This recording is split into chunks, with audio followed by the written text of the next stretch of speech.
right and truth without inclining to the one hand or the other in all our doings, having eternity in view. The plum is an emblem of moral rectitude.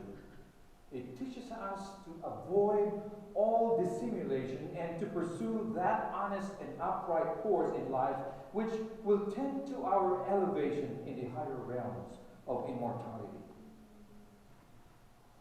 There are still other important things which you will receive in charge.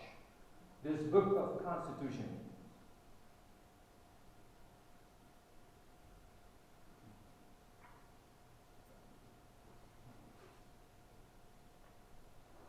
You are expected diligently to search and from time to time to cause its contents to be read in your lodge, that none may remain ignorant of the precepts it enjoins, or of the ordinances which it promulgates. This book contains the bylaws of your lodge, which it will be your special duty to see carefully and punctually executed. And this charter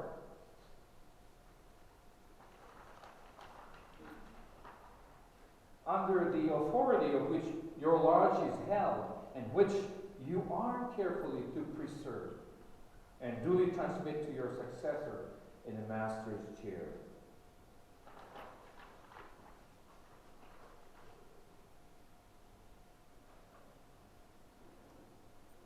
Brother Master of Ceremonies, you will conduct the Master to his station in the east.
Worshipful Master, I congratulate you on your ascension to this time-honored seat.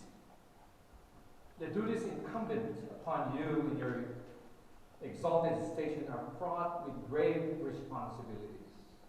Remember that the honor, reputation, and usefulness of your lodge will materially depend upon the skill and assiduity with which you manage its concerns, and that the happiness of its members will be generally promoted in proportion to the watchful care with which you cherish the genuine principles of our institution. For a pattern of imitation, consider the great luminary of nature, which, rising in the east, regularly diffuses light and luster to all within its circle.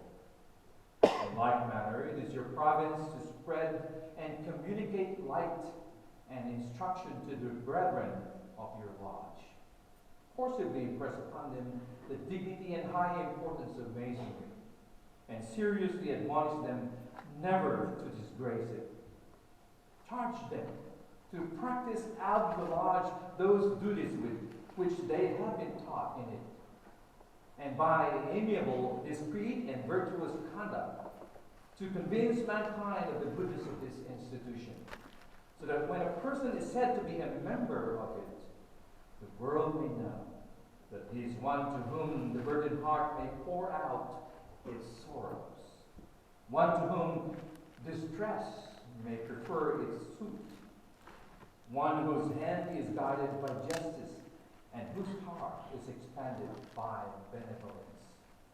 In short, by a diligent observance of the bylaws of your laws, the constitution of Masonry, and above all the Holy Scriptures, which are given as the rule and guide of your faith, you will be enabled to acquit yourself with the highest honors here and lay up a crown of rejoicing, which shall continue when time shall be no more. Brothers, senior and junior wardens,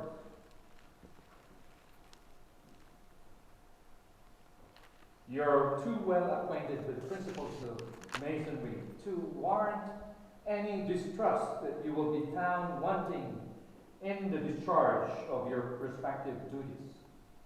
Suffice it to say that what you have been praiseworthy in others, who have seen praiseworthy in others, you should carefully imitate. And what in them may have appeared defective, you should yourselves avoid. You should be examples of discretion and propriety, for it is